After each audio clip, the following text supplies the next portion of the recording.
আসসালামু আলাইকুম। আশা করি সবাই ভালো আছেন। তো আমি আজকে যে বিষয়টি নিয়ে আপনাদের সামনে আলোচনা করব সেটা হচ্ছে অর্থনীতি ১ম বর্ষের মৌলিক গণিত সেট। তো আসুন সেট সম্পর্কে একটু জানি। জার্মান গণিতবিদ জস ক্যান্টর তিনি সর্বপ্রথম সেট সম্বন্ধে ব্যাখ্যা প্রদান করেন। তার এই ব্যাখ্যা গণিত শাস্ত্রে সেট তত্ত্ব নামে পরিচিত। আসুন সেটের সংজ্ঞা সম্পর্কে জানি। বাস্তব জগৎ সেটের সংজ্ঞা হচ্ছে বাস্তব জগৎ এবং চিন্তার জগতে বস্তুর যেকোনো সুনির্ধারিত সংগ্রহকে সেট বলে। আবারও বলতেছি, বাস্তব জগৎ ও চিন্তার জগতে সব সুনির্ধারিত সংগ্রহকে সেট বলে। সেটকে সচরাচর ইংরেজি বড় হাতের অক্ষর A, B, C, D, S ইত্যাদি দিয়ে প্রকাশ করা হয়ে থাকে। আর সেটের সকল সদস্যদেরকে ইংরেজি ছোট হাতের অক্ষর A, B, C, D, X, Y, Z ইত্যাদি দিয়ে প্রকাশ করা হয়ে থাকে। এছাড়াও সেটের সদস্যদেরকে 1, 2, 3, 4 ইত্যাদি দিয়ে প্রকাশ করা হয়ে থাকে। এখন জানবো আমরা সেটের উপাদান সম্পর্কে, অর্থাৎ এলিমেন্ট অফ সেট অথবা মেম্বার অফ সেট নিয়ে।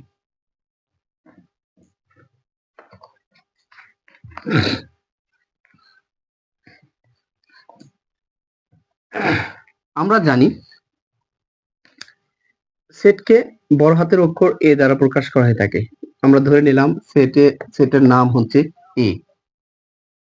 সেটের উপাদানগুলো হচ্ছে ধরে নিলাম এ, বি, সি, ডি ইত্যাদি। বি উপাদানগুলো ধরে নিলাম, সেটা একটা বি নিলাম, তার নাম বি, এখানে নাম দিলাম 1, 2, 3, 4, 5 ইত্যাদি। সেটকে সচরাচর দ্বিতীয় বন্ধনী দ্বারা প্রকাশ করে থাকে আর সেটের উপাদানগুলোকে কমা দ্বারা পৃথক করা হয়ে থাকে। কমা দ্বারা পৃথক করা হয়ে থাকে। আচ্ছা, আমি বলতেছিলাম মেম্বার অফ সেট অথবা এলিমেন্ট অফ সেট। এলিমেন্ট চিহ্ন হচ্ছে এইটা ই, এটা দ্বারা বোঝানো হয় সেটের সদস্য কিনা।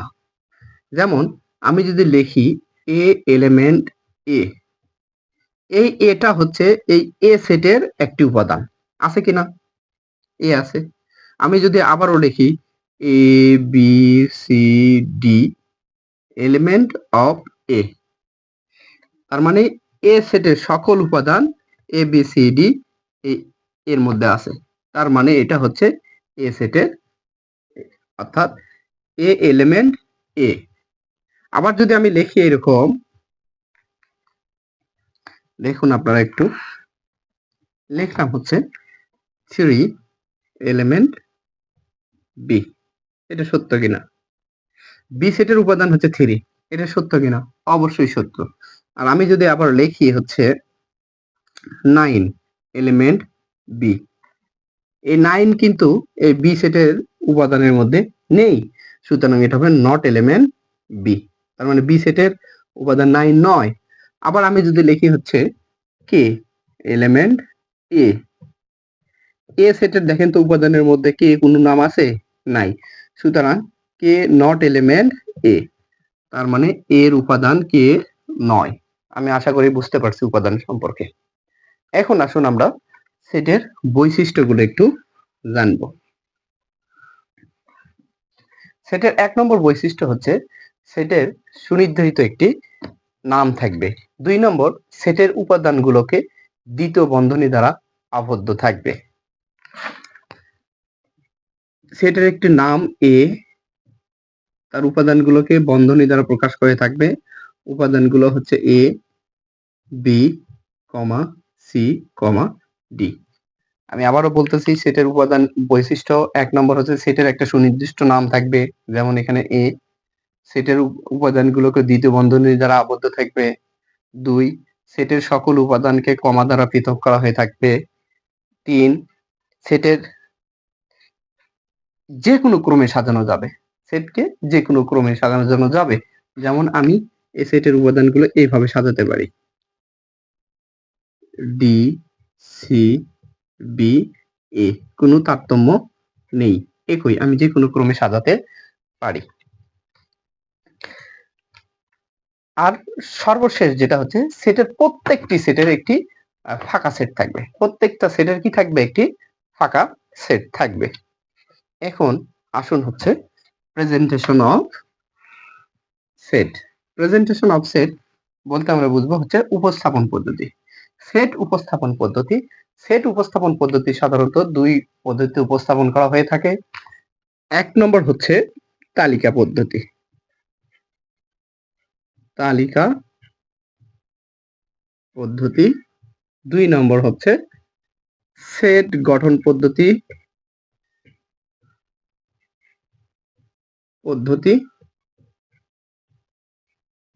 এই দুইটি উপায়ে সেটকে উপস্থাপন করা হয়ে থাকে।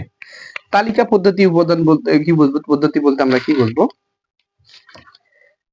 সেটের সকল উপাদানকে দ্বিতনি বন্ধনী দ্বারা আবদ্ধ করে কমা দ্বারা পৃথক করে যে সেটকে উপস্থাপন করা হয়ে থাকে তাকে তালিকা পদ্ধতি সেট বলা হয়ে থাকে। আবারও বলতেছি, সেটের সকল উপাদানকে দ্বিতীয় বন্ধনী দ্বারা আবদ্ধ করে সেটের উপাদানগুলোকে কমা দ্বারা পৃথক করে যে সেটটা উপস্থাপন করা হয়ে থাকে সেটাকে বলা হয় তালিকা পদ্ধতি সেট। যেমন আমি লিখলাম a equal to second bracket a, b, c, d।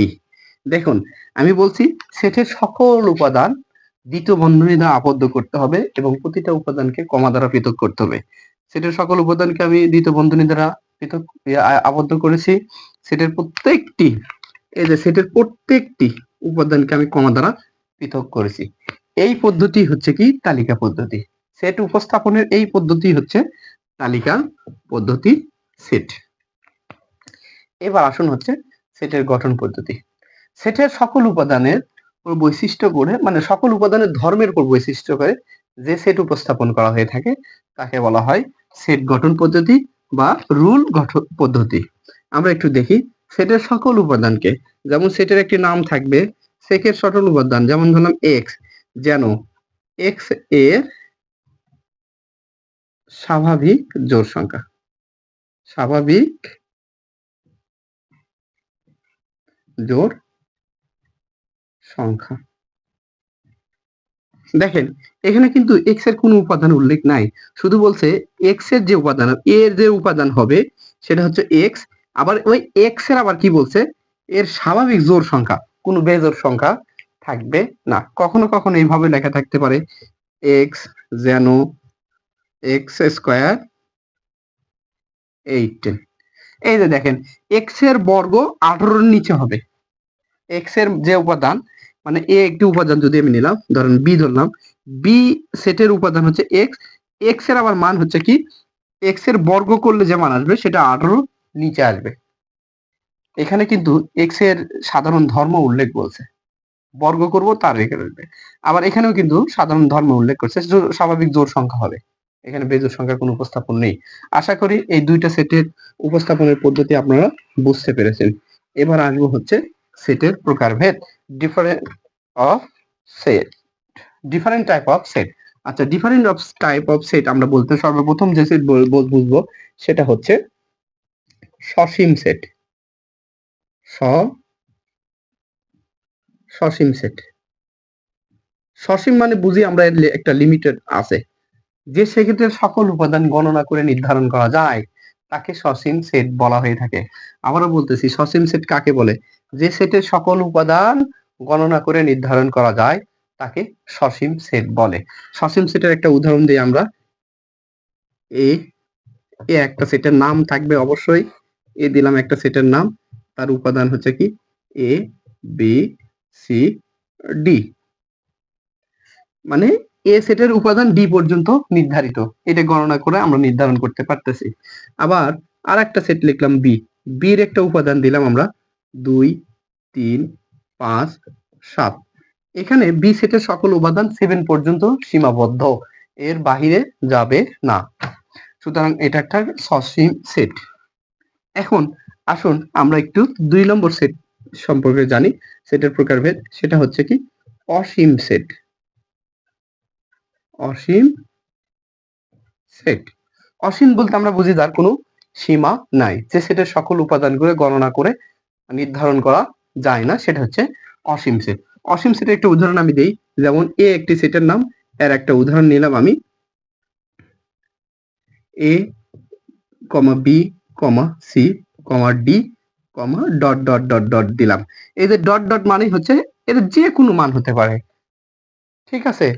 আবার আমরা নিতে পারি হচ্ছে যে কোনো একটা মান, বি নিলাম একটা উপাদান, বির উপাদান নিলাম হচ্ছে 1 3 5 7 dot dot dot dot dot দিলাম। এখানে ডট ডট দেওয়ার পিছনে কারণ এর মানটা অসীম, যা গণনা করে নির্ধারণ করা যায়নি, তাই আমরা ডট ডট দিয়েছি। তার মানে আমি অসীম সেট আপনাদেরকে বোঝাতে পেরেছি। আমার ক্লাসগুলো যারা দেখতেছেন অবশ্যই প্লিজ ভাই একটু শেয়ার করে দিবেন, যাতে জিনিসটা সবার কাছে পৌঁছায়। আসুন এবার আমরা জানবো হচ্ছে ফাঁকা সেট। ফাঁকা সেট বলতে আমরা কি বুঝবো? আমি আগেই বলেছি প্রত্যেক সেটেরই একটা করে ফাঁকা সেট থাকবে। ফাঁকা সেট। ফাঁকা সেটের উদাহরণ হচ্ছে আমি দিব, যে সেটের কোনো উপাদানই নেই, যে সেটের কোনো উপাদান নেই তাকে ফাঁকা সেট বলা হয়। ফাঁকা সেট সাধারণত এই ফাই চিহ্ন দ্বারা প্রকাশ করা হয়ে থাকে অথবা দ্বিতীয় বন্ধনী দ্বারা প্রকাশ করা হয়ে থাকে। এই ফাঁকা সেট আমি মনে হয় বুঝাতে পেরেছি, যে সেটের কোনো উপাদানই নেই তাকে ফাঁকা সেট বলা হয়ে থাকে। এরপরে আসুন আমরা যে সেট সম্পর্কে জানবো সেটা হচ্ছে উপসেট। উপসেট আমাদের সাধারণত যে সেটগুলো আপনাদের প্রয়োজন আমি শুধু সেই সেটগুলো নিয়ে আলোচনা করতেছি। উপসেট বলতে কি, যে সেটের উপাদান অন্য কোনো সেটের উপাদানের মধ্যে বিদ্যমান থাকলে, যে সেটের উপাদান অন্য কোনো সেটের উপাদানের মধ্যে বিদ্যমান থাকলে সেটাকে আমরা উপসেট বলবো। উপসেটকে সাধারণত আমরা এই চিহ্ন দ্বারা প্রকাশ করে থাকি। এখন একটু উদাহরণ দিয়ে দেখি, যেমন এর সেটের উপাদান আমরা নিলাম হচ্ছে 1 3 5 1 2 আচ্ছা 1 3 5 নিলাম 1 3 5 আচ্ছা 7 নিলাম, আচ্ছা দিলাম 1 2 3 5 ই নিলাম। বি সেট আরেকটা নিলাম, সেটার মান দিলাম আমরা 1 3 1 2 3 5 7 8 এই পর্যন্ত নিলাম বি সেট।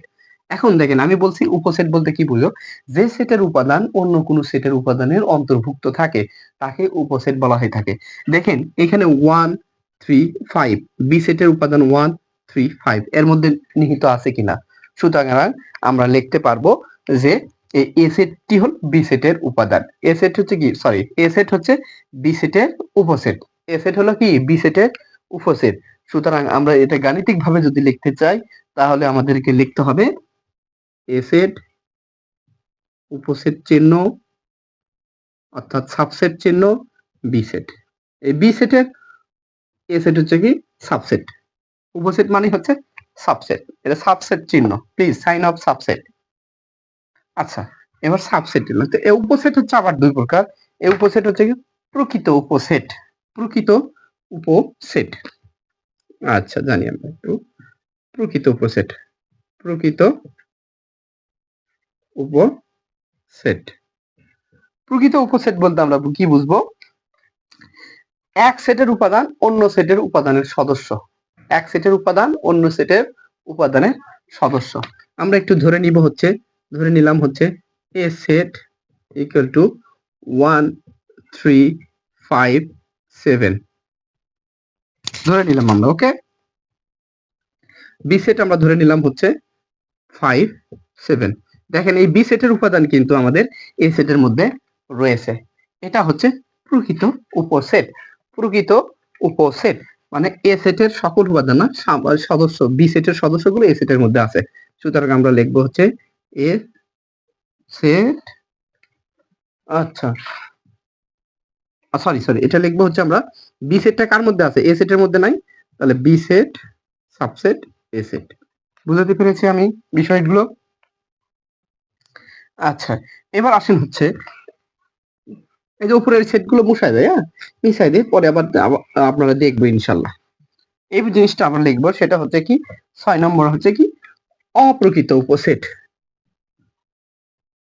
6 নম্বর হচ্ছে অপ্রকৃত উপসেট। অপ্রকৃত উপসেট, অপ্রকৃত উপসেট বলতে আমরা বুঝবো হচ্ছে যে দুইটি সেটের উপাদানই সমান, দুইটি সেটের উপাদানই সমান এবং সমান সমান, ঠিক আছে, একই সেট। যেমন এ সেটের উপাদান আমরা লিখছি হচ্ছে 1 3 5 1 3 5 7। বি সেটের উপাদান আমরা নিলাম হচ্ছে 1 3 5 7। দেখেন এ সেটের উপাদান বি সেটের উপাদান একই, সুতরাং আমরা লিখতে পারি A B set, sorry, B sub equal A set. Subset equal মানে কি দুইটা সেট সমান, তাই না? দুইটা সমান, এটা ইকুয়াল চিহ্ন, আপনি একটু বুঝে নিন। সাবসেট ইকুয়াল, আমি মনে হয় বুঝাতে পেরেছি অপ্রকৃত সেট সম্পর্কে। এখন আসুন আমরা একটু দেখে নিই সার্বিক সেট। সার্বিক সেটটা আমাদের খুবই গুরুত্বপূর্ণ। সার্বিক সেটকে ইউনিভার্সাল সেটও বলা হয়ে থাকে। সার্বিক সেটকে কি বলা হয়? ইউনিভার্সাল সেটও বলে থাকে। সার্বিক সেটকে সাধারণত আমরা ইউ দ্বারা প্রকাশ করে থাকি, বড় হাতের অক্ষর ইউ দ্বারা প্রকাশ করে থাকি। সার্বিক সেট, এটাকে ইউনিভার্সাল সেটও বলা হয় থাকে। ইউনিভার্সাল বলার কারণে এই ইউ দ্বারা প্রকাশ করা হয়। সেটের সকল উপাদান এই সার্বিক সেটের মধ্যে থাকে। সেটের সকল উপাদান কোথায় থাকে? সার্বিক সেটের মধ্যে নিহিত থাকে। যেমন আমি নিলাম সেট নিলাম এ, এর উপাদান নিলাম হচ্ছে 1, 3। বি সেট নিলাম, তার উপাদান নিলাম হচ্ছে 5, 4, 5। দেখুন 4, 5। এখন যদি বলি এখানে সার্বিক সেট বলতে আমরা কি বুঝবো? সার্বিক সেট বলতে আমরা বুঝবো হচ্ছে ইউনিভার্সাল 1 3 4 5 সেকেন্ড ব্র্যাকেট। এই যে দেখেন এ সেট এবং বি সেট দুইটার উপাদানই আমাদের মধ্যে এই সার্বিক সেট বা ইউনিভার্সাল সেটের মধ্যে নিহিত আছে। 1 3 1 3 4 5 4 5। সুতরাং এই এ বি এর সার্বিক সেট হচ্ছে কি ইউ। আমি মনে হয় বুঝাতে পেরেছি আপনাদেরকে। আসুন এবার আমরা লিখবো হচ্ছে পূরক সেট। পূরক সেট কি বলেন তো? পূরক সেট।